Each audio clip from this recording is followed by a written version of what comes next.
혹시 여러분도 이런 경험 있으신가요? 기도를 하고 싶은데 막상 무릎을 꿇으면 말이 하나도 나오지 않을 때, 마음은 무겁고 눈물은 흐르는데 정작 입술에서는 어떤 고백도 이어지지 않을 때, 너무 지쳐서 혹은 너무 많은 생각에 휘둘려서 하나님께 드릴 말이 하나도 없는 것처럼 느껴지는 순간이 있습니다. 그런데 사실 이런 순간은 특별한 사람에게만 찾아오는 것이 아닙니다. 오랫동안 신앙생활을 해온 성도에게도, 믿음을 막 시작한 새신자에게도 똑같이 찾아옵니다. 우리가 인간이기에, 연약하기에 기도의 자리에 앉아도 말이 막히는 경험을 하게 되는 것입니다. 혹시 지금 여러분의 삶 속에서도 기도가 멈춘 듯한 시간이 찾아와 있습니까? 아무리 입을 열어도 말이 이어지지 않고 기도의 문이 닫힌 것처럼 느껴지는 때가 있습니까? 그렇다면 오늘 이 말씀을 꼭 끝까지 들어보시기를 권합니다. 기도가 막히는 순간에도 우리가 붙잡을 수 있는 단순하지만 강력한 단어들이 있습니다.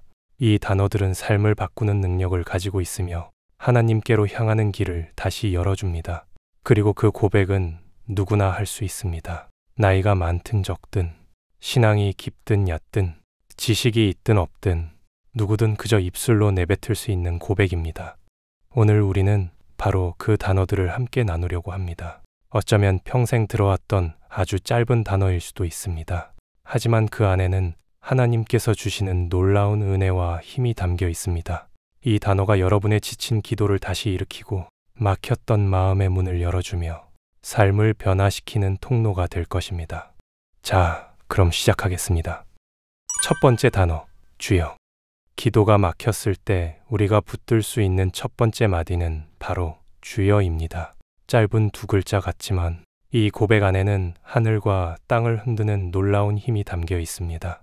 성경 속에서 주여라는 부름은 수많은 위기와 절망의 순간마다 터져 나왔습니다. 그것은 단순히 단어가 아니라 하나님께 향하는 영혼의 외침이었습니다. 성경을 보면 시편 기자는 자주 이렇게 부르짖었습니다. 여호와 내 하나님이여, 주께 피하오니 나를 쫓는 모든 자에게서 나를 구하여 건지소서. 다윗은 자신의 상황을 길게 설명하지 않았습니다. 원수의 이름을 일일이 열거하지도 않았습니다. 그저 여호와여, 나의 하나님이여 라고 부르며 도움을 요청했습니다.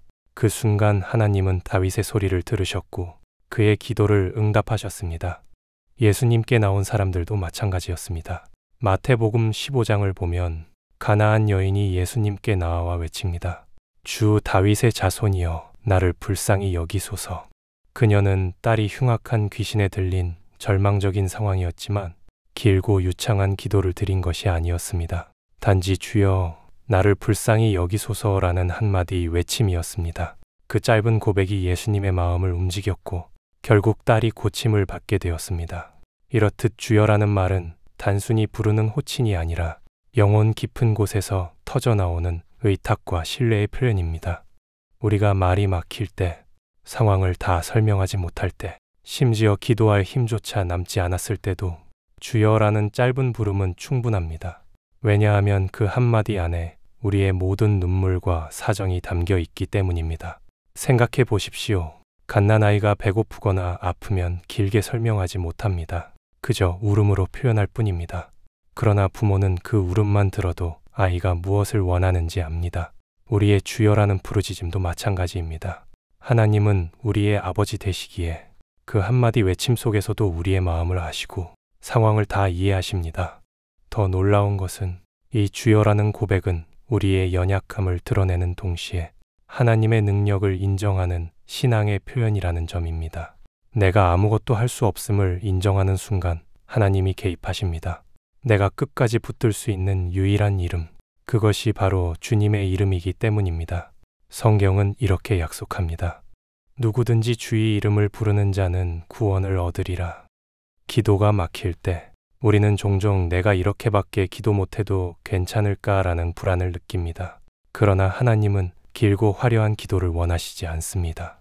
진실된 마음에서 흘러나오는 주여 한마디를 기뻐 받으십니다. 그것은 마치 캄캄한 밤에 켜는 작은 촛불 같아서 그 한 줄기 빛이 어둠을 몰아내듯 주여라는 고백은 영적 어둠을 뚫고 하나님의 임재로 우리를 이끕니다.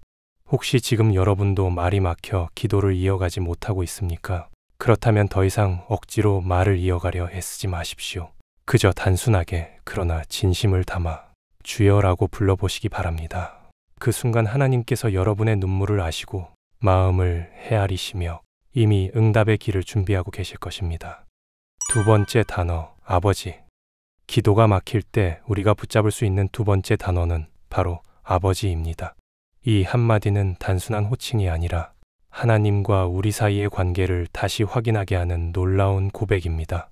우리가 하나님을 아버지라고 부르는 순간 우리의 기도는 형식에서 관계로 바뀝니다. 하나님을 멀리 계신 두려운 존재로만 보는 것이 아니라 나를 사랑하시고 품어주시는 아버지로 바라보는 순간 기도의 문은 다시 열리게 됩니다. 예수님께서도 기도하실 때 하나님을 이렇게 불렀습니다. 아바 아버지여, 아버지께는 모든 것이 가능하오니 이 잔을 내게서 옮기시옵소서. 그러나 나의 원대로 마옵시고 아버지의 원대로 하옵소서. 그 고백에서 핵심은 바로 아바 아버지라는 부름입니다. 아바는 어린아이가 아빠를 부르듯 친근하고 의지적인 표현입니다. 예수님은 가장 고통스러운 순간에도 하나님을 아버지로 부르셨습니다. 이것은 우리에게 큰 위로가 됩니다. 우리가 기도할 때 아버지라고 부르는 순간 하나님은 멀리 계신 분이 아니라 지금 내 옆에서 나를 안아주시는 분임을 깨닫게 되는 것입니다. 사도 바울도 로마서에서 이렇게 증언합니다. 너희는 다시 무서워하는 종의 영을 받지 아니하였고 양자의 영을 받았으므로 아바 아버지라 부르짖느니라. 이 말씀은 우리가 하나님의 자녀로 입양된 존재라는 사실을 알려줍니다. 하나님은 단순히 우주의 창조주만이 아니라 나를 자녀로 삼으신 아버지이십니다. 그래서 기도가 막힐 때 다른 말이 떠오르지 않아도 그저 아버지라고 부르는 것만으로도 충분합니다. 그 한마디 속에 우리의 신분과 관계 그리고 하나님의 사랑이 다 담겨 있기 때문입니다. 여러분, 아버지라는 부름은 우리의 마음을 변화시킵니다. 불안했던 마음이 평안으로 바뀌고 두려움에 떨던 마음이 담대함으로 바뀝니다. 아이가 어두운 방에서 무서워 울다가 아버지의 이름을 부르면 그 부름만으로도 안심하게 되는 것처럼 우리가 하나님을 아버지라 부를 때 두려움은 사라지고 평안이 찾아옵니다. 이 평안은 세상이 줄 수 없는 참된 평안입니다.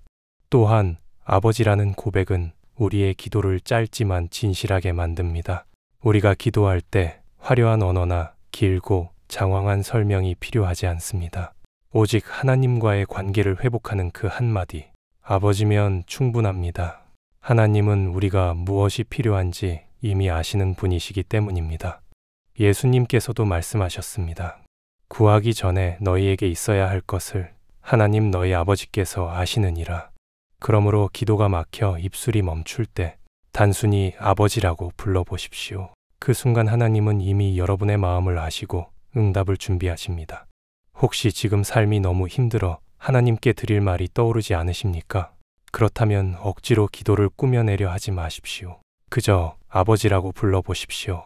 그 부름 안에 담긴 신뢰와 사랑이 여러분의 영혼을 다시 일으킬 것입니다. 그리고 여러분은 곧 깨닫게 될 것입니다.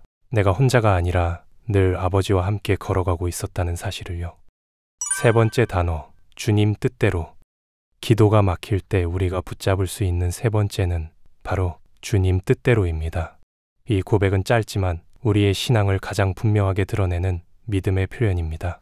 왜냐하면 주님 뜻대로라는 한마디 속에는 내 욕심을 내려놓고 하나님의 뜻을 받아들이는 순종이 담겨 있기 때문입니다. 예수님께서는 십자가 앞에서 이렇게 기도하셨습니다. 내 아버지여, 만일 할만하시거든 이 잔을 내게서 지나가게 하옵소서. 그러나 나의 원대로 마옵시고 아버지의 원대로 하옵소서. 이 기도야말로 주님 뜻대로라는 고백의 본질입니다. 예수님은 인간으로서의 고통을 피하고 싶은 마음을 솔직히 드러내셨지만 결국 하나님의 뜻을 받아들이셨습니다. 그리고 그 순종을 통해 인류의 구원이 이루어졌습니다. 우리도 기도할 때 종종 하나님께 원하는 것을 간절히 구합니다. 병이 낫기를, 문제가 해결되기를, 상황이 좋아지기를 구합니다. 그런데 그 기도가 막히고 더 이상 말을 잇기 어려울 때 주님 뜻대로라는 고백을 드려보십시오. 이것은 체념이나 포기가 아닙니다. 오히려 하나님께서 나보다 더 좋은 길을 아신다는 믿음의 선언입니다. 내가 이해하지 못해도 하나님의 뜻은 언제나 선하고 완전하다는 신뢰의 고백입니다. 이 고백은 우리의 마음을 자유롭게 합니다. 왜냐하면 기도의 짐을 혼자 지고 씨름하는 것이 아니라 결과를 하나님께 맡기기 때문입니다. 우리가 주님 뜻대로라고 고백할 때 우리의 마음은 무거움에서 벗어나고 하나님께 모든 것을 맡기는 평안이 임합니다. 성경은 말합니다. 너희 염려를 다 주께 맡겨버리라. 이는 저가 너희를 권고하심이니라. 결국 주님 뜻대로라는 한마디는 염려를 내려놓는 가장 확실한 방법입니다. 또한 이 고백은 우리의 기도를 성숙하게 만듭니다. 어린아이는 원하는 것을 당장 얻지 못하면 울고 불평합니다. 그러나 성장한 자녀는 부모의 뜻을 이해하려 하고 기다릴 줄 압니다. 마찬가지로 신앙이 성숙할수록 우리는 내 뜻대로가 아니라 주님 뜻대로라는 기도를 드리게 됩니다. 그것이 진정한 믿음의 성숙입니다. 여러분, 혹시 지금 삶의 문제 앞에서 기도가 막혀버렸습니까? 어떻게 기도해야 할지 몰라 말이 끊어졌습니까? 그렇다면 이렇게 고백해 보십시오. 하나님, 제 뜻은 이러하지만 주님 뜻대로 하옵소서. 그 한마디가 바로 믿음의 가장 강력한 고백입니다. 그 순간 하나님은 우리가 알지 못하는 더 크고 선한 길로 우리를 인도하실 것입니다. 주님 뜻대로라는 고백은 단순히 상황을 바꾸는 주문이 아닙니다. 그것은 나의 마음을 바꾸고 하나님의 계획을 받아들이는 은혜의 문을 여는 열쇠입니다. 결국 기도가 막혀도 이 한마디면 충분합니다. 왜냐하면 그 안에 우리의 신앙의 본질이 담겨 있기 때문입니다. 네 번째 단어, 도와주소서. 기도가 막혀 더 이상 어떤 말도 나오지 않을 때 우리가 붙잡을 수 있는 또 하나의 고백은 바로 도와주소서입니다. 이 짧은 부르짖음은 인간의 연약함과 하나님의 능력을 동시에 드러내는 고백입니다. 저는 할 수 없습니다. 그러나 하나님은 하실 수 있습니다. 라는 믿음이 이 한마디 안에 담겨 있습니다. 성경에서 가장 인상 깊은 장면 중 하나는 베드로가 풍랑이는 갈릴리 바다 위를 걸었던 순간입니다.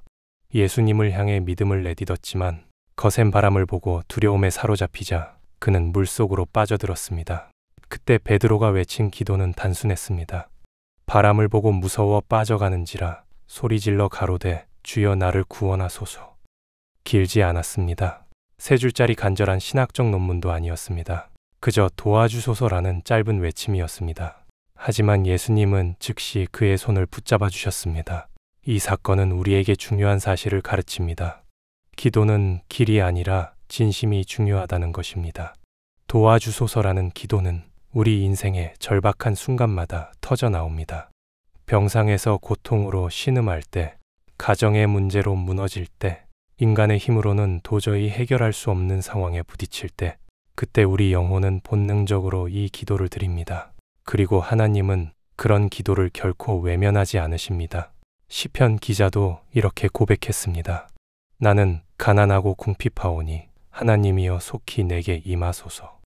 하나님의 도우심을 구하는 이 짧은 간구는 수천 년 전에도 응답되었고 오늘 우리의 삶 속에서도 여전히 응답되고 있습니다.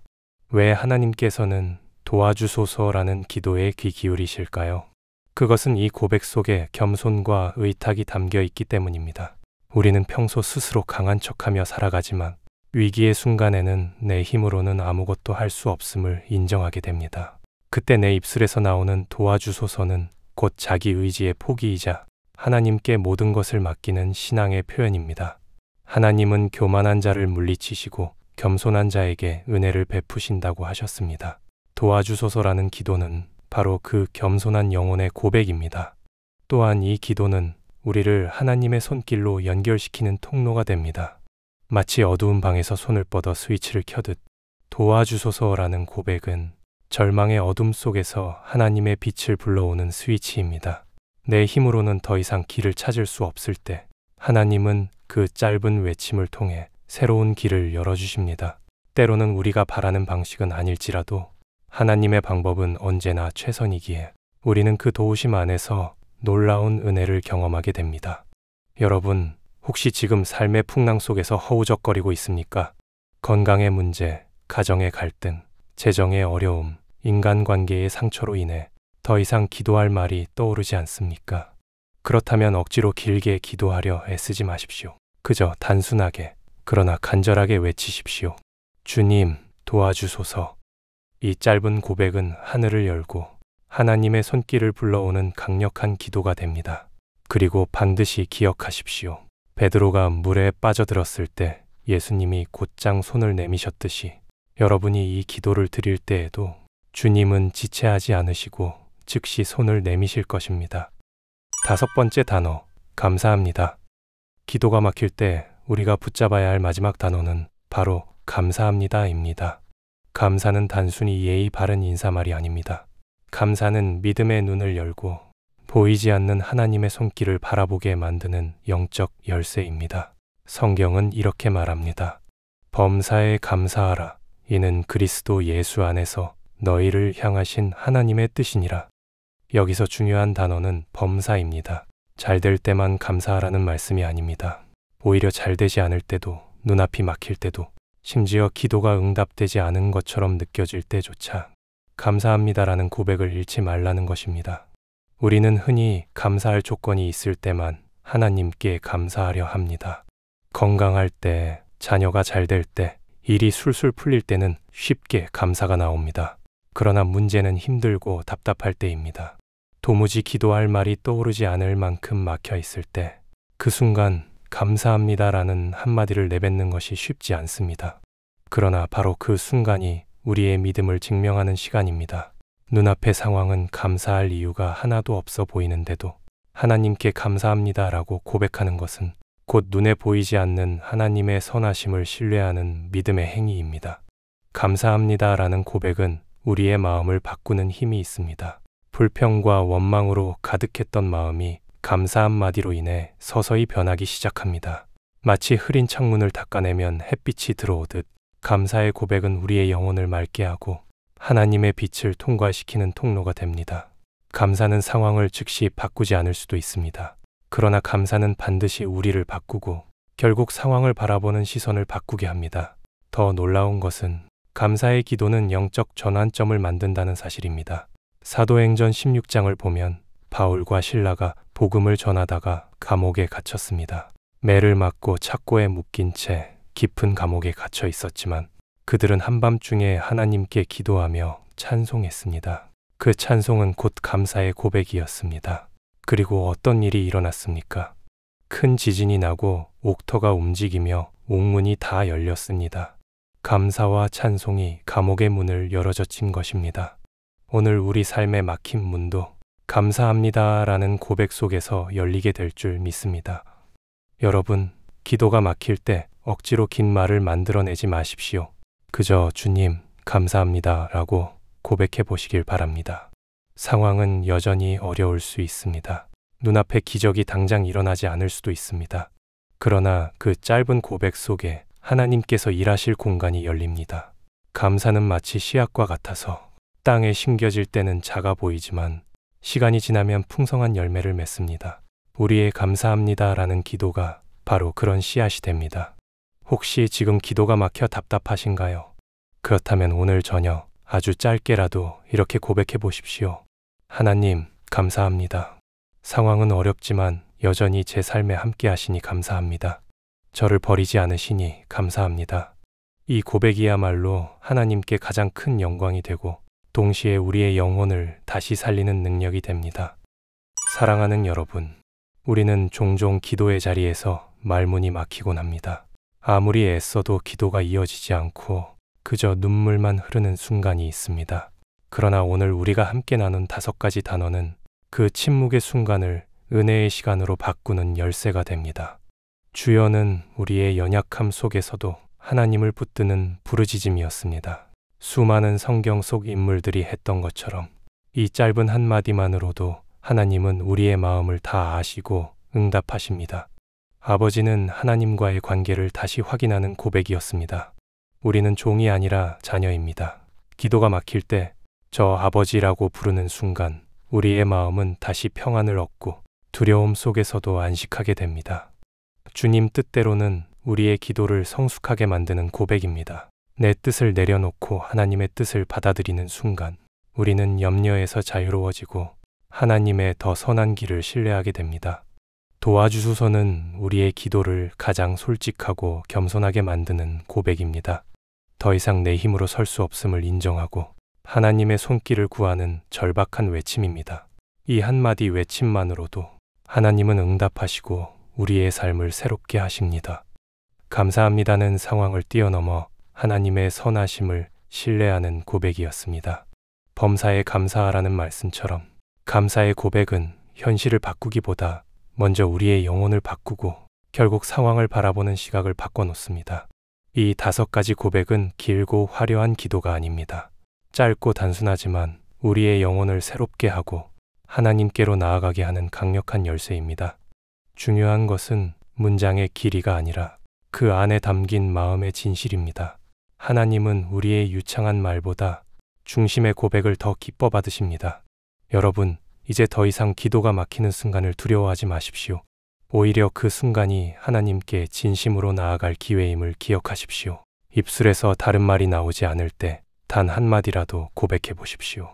이 고백은 하나님 앞에서 언제나 열려있는 문이며 우리를 다시 은혜의 자리로 이끄는 길이 될 것입니다. 오늘부터 여러분의 기도 자리에 이 짧은 고백들을 두시길 바랍니다. 말이 막히는 순간 억지로 꾸며내지 말고 진심을 담아 기도드리십시오. 그러면 하나님께서 여러분의 마음을 받으시고 눈물을 닦아주시며 응답의 길로 인도하실 것입니다. 마지막으로 여러분에게 이 말씀을 전해드립니다. 누구든지 주의 이름을 부르는 자는 구원을 얻으리라. 우리가 부르는 그 짧은 한마디가 결국 우리의 인생을 바꾸고 영혼을 바꿀 수 있습니다.